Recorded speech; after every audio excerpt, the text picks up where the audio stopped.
Sanugrah, Bapak. Baiklah, Assalamualaikum warahmatullahi wabarakatuh. Selamat sore dan salam sejahtera untuk kita semua. Sebelumnya, kami dari kelompok 2 ingin mengucapkan terima kasih kepada Bapak Dimas selaku pengampu mata kuliah Bahasa Indonesia atas kesempatan yang telah diberikan kepada kami untuk melakukan presentasi materi yaitu ejaan Bahasa Indonesia dalam teks. Oke, sebelum kami memulai presentasi, izinkan saya selaku moderator untuk memperkenalkan tim kami.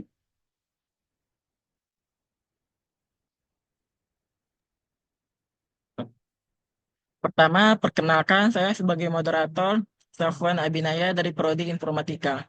Lalu di sebelah saya ada Fikri Arijal dari Informatika dan juga kami juga bersama teman-teman dari manajemen yang yaitu Nicholas Reifan Simarmata dari Prodi Manajemen, Mika Auliawati Tinambunan dari Manajemen, dan Salsabila Anggraini dari Manajemen. Oke, baiklah. Materi kami kali ini yaitu tentang ejaan bahasa Indonesia. Ejaan bahasa Indonesia yang akan kami bahas ini yaitu aturan dasar dalam penulisan teks berbahasa Indonesia. Kenapa ini penting dibahas? Karena untuk supaya kita dapat memahami teks yang supaya kita dapat memahami apa yang disampaikan teks dengan baik, maka kita perlu memahami ejaan yang baik sesuai dengan aturan.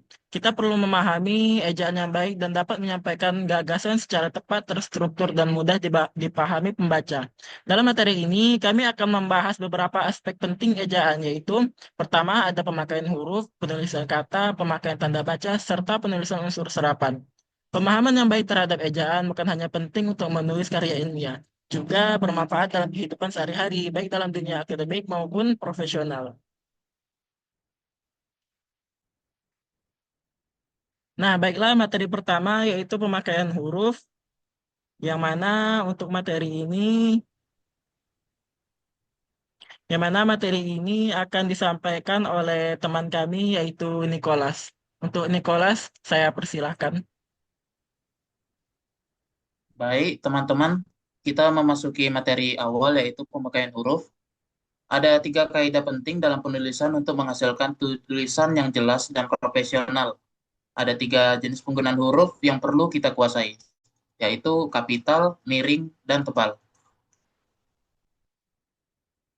Mari kita simak apa itu huruf kapital. Jadi huruf kapital itu digunakan pada awal kalimat, seperti contohnya, saya sedang membaca buku. Nah, sayanya itu menggunakan huruf kapital. Nama diri orang seperti Joko Widodo, Prabowo Subianto, B.J. Habibie itu diawali dengan huruf kapital semua, teman-teman. Nama geografi seperti Gunung Kerinci, Sungai Batanghari itu diawali dengan huruf kapital, teman-teman ya. Kecuali kalau misalkan Gunung Kerinci itu tidak memakai kerinci atau Sungai Batanghari tidak memakai Batanghari. Jadi ibaratkan hanya gunung dan sungai, jadi tidak perlu menggunakan huruf kapital. Gelar kehormatan dan keturunan dan keagamaan. Contohnya seperti RTS atau Ratu Mas dan Raden, gitu. Seperti itu teman-teman. Nama bangsa, suku, dan bahasa. Ada nama tahun, bulan, hari, dan peristiwa sejarah, nama lembaga atau dokumen resmi, dan setiap kata pada judul tulisan. Dan singkatan nama gelar seperti sarjana ekonomi, magister manajemen, atau prodi yang lain. Kata sapaan dalam kekerabatan seperti bapak, ibu, bibi, paman. Huruf miring digunakan untuk menuliskan judul buku, majalah, atau surat kabar. Contoh, buku Laskar Pelangi. Kedua, huruf miring digunakan untuk menegaskan atau mengkhususkan huruf kata atau kelompok kata. Tiga, menuliskan kata atau ungkapan dalam bahasa daerah atau asing. Contohnya itu teman-teman seperti kata bineka, yang artinya berbeda-beda. Huruf tebal kita gunakan untuk menegaskan bagian tulisan yang sudah ditulis miring. Contohnya seperti kata etc., berarti, dan lain-lain.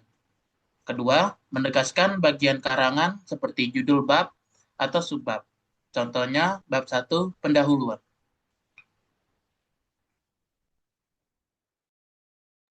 Baik, jadi itu tadi ya materi tentang pemakaian huruf. Untuk selanjutnya materi kita yaitu ada penulisan kata yang mana untuk bagian ini akan disampaikan oleh Salsa dan Mika. Kepadanya dipersilakan.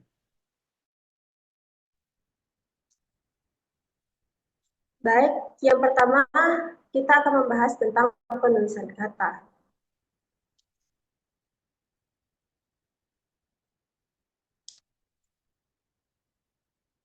Penulisan kata mengurangi keraguan umum dalam penulisan. Kapan kata ini harus dipakai, bagaimana menulis bentuk ulang atau gabungan kata.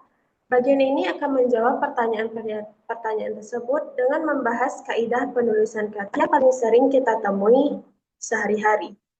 Di sini kita akan membahas kata dasar, kata berimbuhan, gabungan kata, kata depan, singkatan dan akronim, angka dan bilangan, serta kata ganti.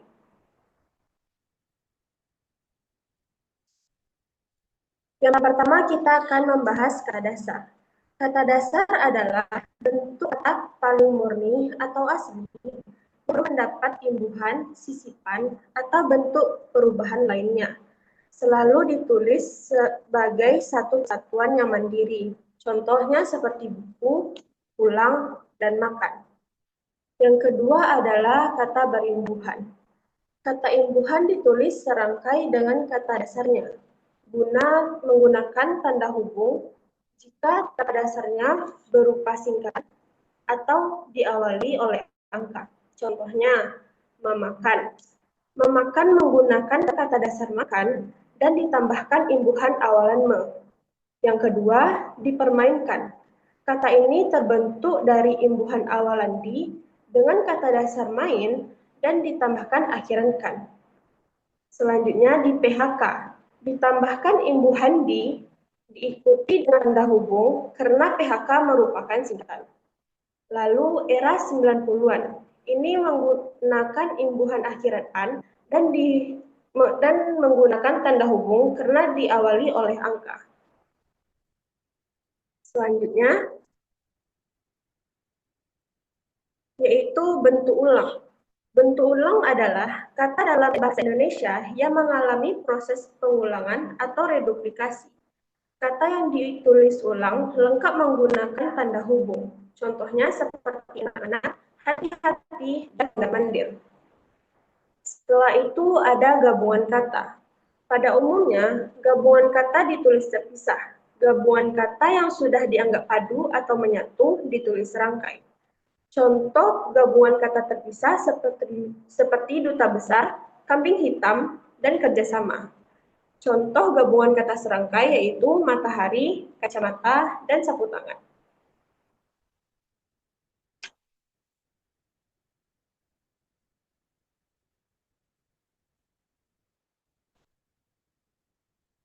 Selanjutnya, logika. Baik, kemudian ada kata depan di, ke, dan dari. Kata ini ditulis terpisah dari kata yang mengikutinya jika menunjukkan tempat atau arah. Ditulis serangkai jika berfungsi sebagai awalan atau imbuhan. Contoh terpisahnya adalah di rumah, ke pasar, dari Bandung, dan contoh serangkainya adalah dimakan, pasif, keluar, verba, dan diambil. Kemudian ada partikel, lah, kah, tah, pun, dan per. Partikel ini contohnya adalah bacalah, siapakah. Partikel pun ditulis terpisah juga bermakna. Contohnya, aku pun datang ditulis serangkai pada kata hubung. Contoh, meskipun, walaupun, partikel per ditulis terpisah jika bermakna demi, tiap, atau mulai. Contohnya, satu per satu. Kemudian ada singkatan akronim. Singkatan nama orang atau gelar diikuti titik. Contoh, A, titik, H, titik, Nasution, koma, Prof. Singkatan lembaga atau organisasi ditulis huruf kapital tanpa titik. Contoh, DPR, koma, WHO. Akronim gabungan suku kata nama diri diawali huruf kapital. Contoh, Bulog, koma, ku, Kemenkumham, Aknilu, dan juga Tilang. Kemudian ada angka dan bilangan. Bilangan dalam teks yang dapat dinyatakan dengan satu atau dua kata ditulis dengan huruf. Contoh, 3 kali, 20 orang. Bilangan dipakai sebagai angka untuk ukuran, nomor, dan tanggal. Contoh, 10 kilogram, Jalan Mawar nomor 5, 17 Agustus 1945. Bilangan di awal kalimat harus ditulis dengan huruf. Contoh, 15 siswa mengikuti lomba.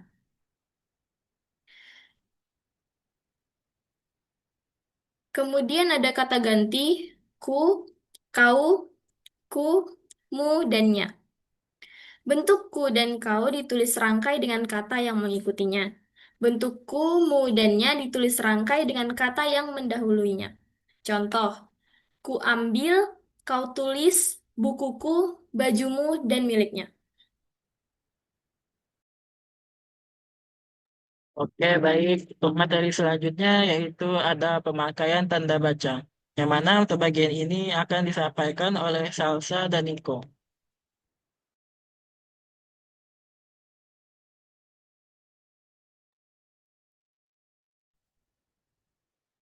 Selanjutnya, pemakaian tanda baca.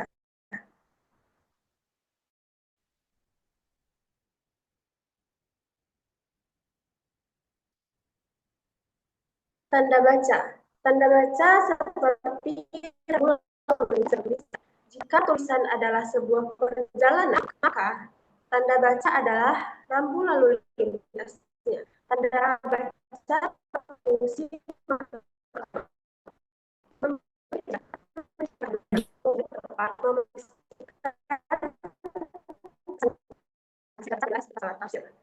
Di sini kita akan membahas tanda titik, tanda koma, tanda titik koma, tanda titik dua, tanda hubung, tanda pisah, tanda tanya, tanda seru, tanda elipsis, tanda kurung siku, dan tanda petik tunggal.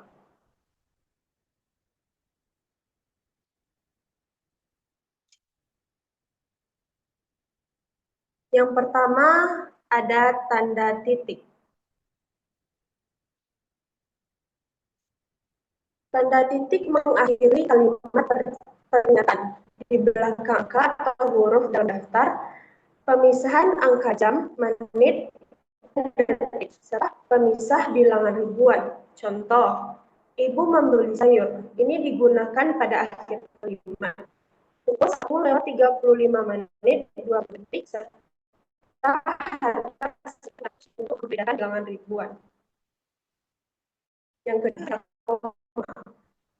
kunci untuk daftar memisahkan kalimat di induk kalimat di belakang kata hubung oleh itu memisahkan dari bagian lain dalam kalimat.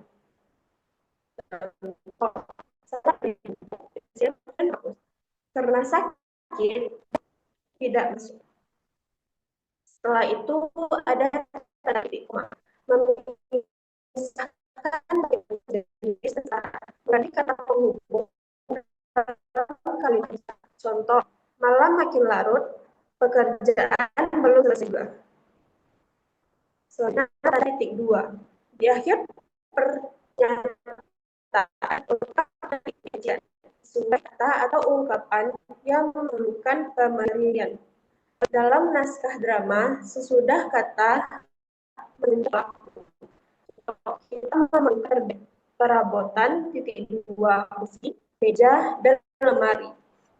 Yang kedua, ketua Pak Ahmad.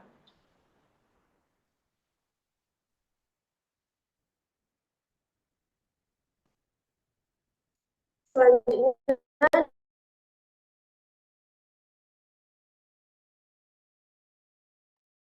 Selanjutnya, tanda hubung.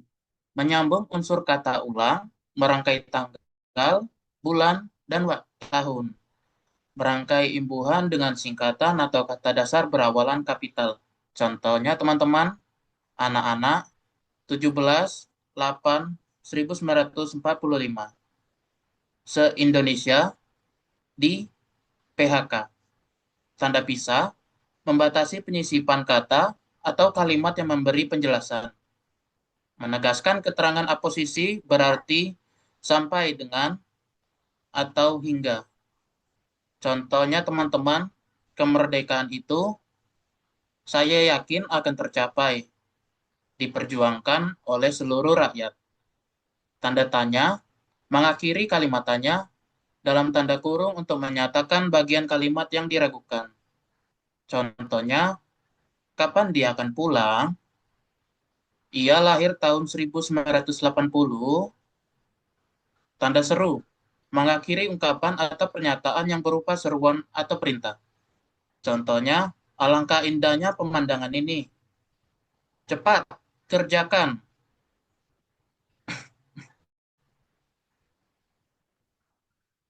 Tanda elipsis menunjukkan ada bagian kalimat yang dihilangkan, menandai jeda panjang atau ujaran yang tidak selesai dalam dialog. Contoh, penyebab kemerosotan akan diteliti lebih lanjut. Tanda kurung mengapit keterangan atau penjelasan tambahan. Contohnya, beliau berasal dari Solo, Jawa Tengah.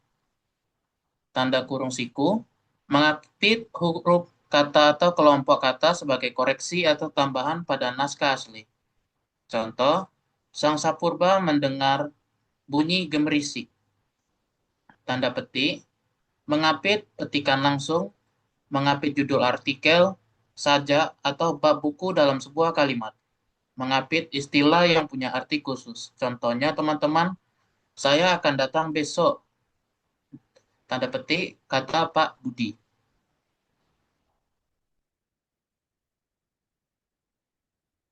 Tanda petik tunggal digunakan untuk mengapit petikan yang terdapat dalam petikan lain, mengapit makna, terjemahan, atau penjelasan kata.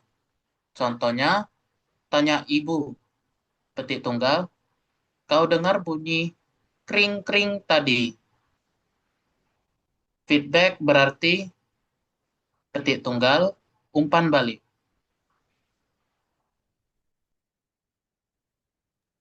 Nah, baik itu tadi penjelasan tentang pemakaian tanda baca. Untuk selanjutnya yaitu ada penjelasan tentang unsur serapan yang akan disampaikan oleh Fikri. Pada Fikri dipersilakan.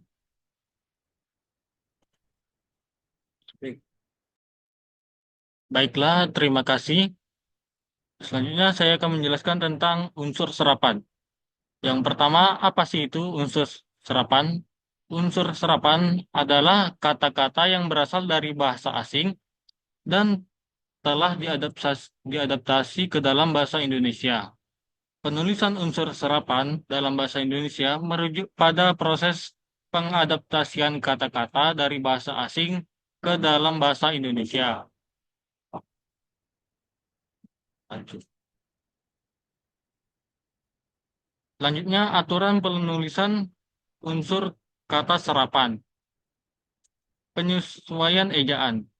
Kata serapan disesuaikan dengan ejaan bahasa Indonesia. Yang kedua, penyesuaian lafal. Kata serapan sering disesuaikan dengan pola lafal bahasa Indonesia. Contoh-contoh unsur serapan.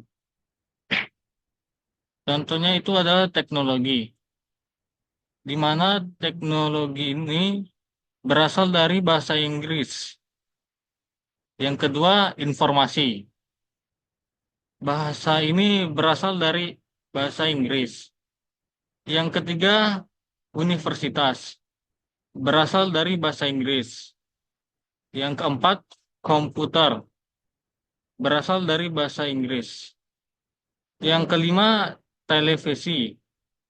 Dari bahasa Inggris juga. Selanjutnya, kategori unsur serapan. Pertama, kata serapan dari bahasa Inggris. Contohnya, manajemen dan marketing. Kedua, kata serapan dari bahasa Belanda. Contohnya polisi dan kantor. Ketiga, kata serapan dari bahasa Arab. Contohnya yaitu kitab dan masjid.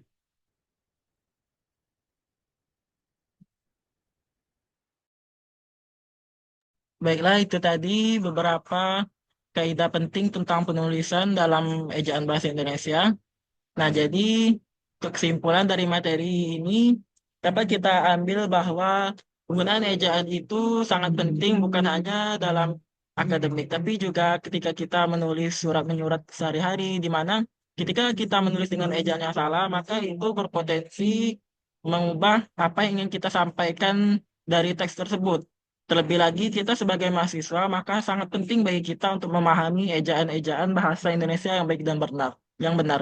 Karena dalam dunia perkuliahan kita akan dihadapkan dengan banyak sekali tugas-tugas ya seperti makalah, esai, atau segala tugas yang berhubungan dengan kepenulisan. Yang mana ejaan penulisan itu sangat diperhatikan dalam penilaian tugas-tugas tersebut. Dari huruf yang kita pilih, kata yang kita rangkai, hingga tanda baca yang kita bubuhkan, semuanya membentuk suatu pesan yang utuh. Kaidah kebahasaan bukanlah penghalang, melainkan alat untuk memastikan ide kita tersampaikan dengan tepat, jelas, dan tanpa keraguan.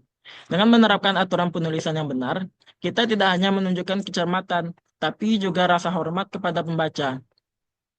Nah, selanjutnya juga saya ingin menambahkan bahwa untuk ejaan ini kita punya ada situs web dari kementerian yang resmi, di mana dari situs tersebut kita bisa melihat apa saja ejaan yang sesuai dengan EID.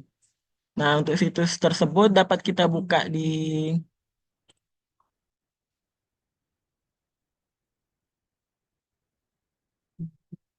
Nah, untuk linknya itu yaitu ejaan...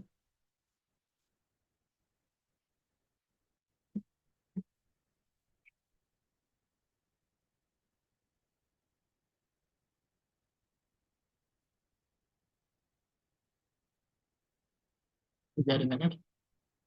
Oke.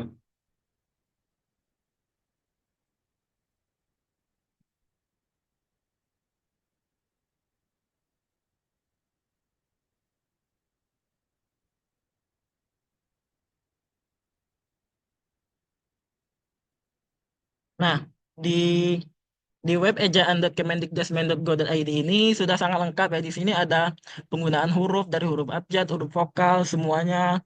Dan juga semua yang materi yang kita sampaikan tadi juga kita bisa baca-baca ulang dari sini. Seperti kata ganti, angkatan bilangan tadi, penggunaan tanda baca. Nah, pokoknya semua di web ini lengkap ya. Jadi kita bisa ketika kalau bikin tugas atau mau cari-cari gitu ya. Ini bacanya kayak mana, udah benar belum. Kita bisa lihat di web ini. Nah, mungkin itu saja tambahan dari saya. Kami rasa cukup itu tadi yang kami sampaikan dari kelompok 4. Atas benar dan salahnya, kami mohon maaf. Mungkin jika teman-teman melihat ada kekurangan atau sesuatu yang kami sampaikan itu terdapat kekeliruan, boleh nanti langsung disampaikan melalui kolom komentar atau langsung menghubungi kami. Dan juga untuk teman-teman yang mempunyai pertanyaan, nanti boleh langsung disampaikan melalui komentar. Mungkin itu saja dari kami. Kami dari kelompok 2 mengucapkan terima kasih kepada teman-teman yang sudah menyaksikan presentasi kami. Sekian kami akhiri. Wassalamualaikum warahmatullahi wabarakatuh. Kacau, kacau. Baterai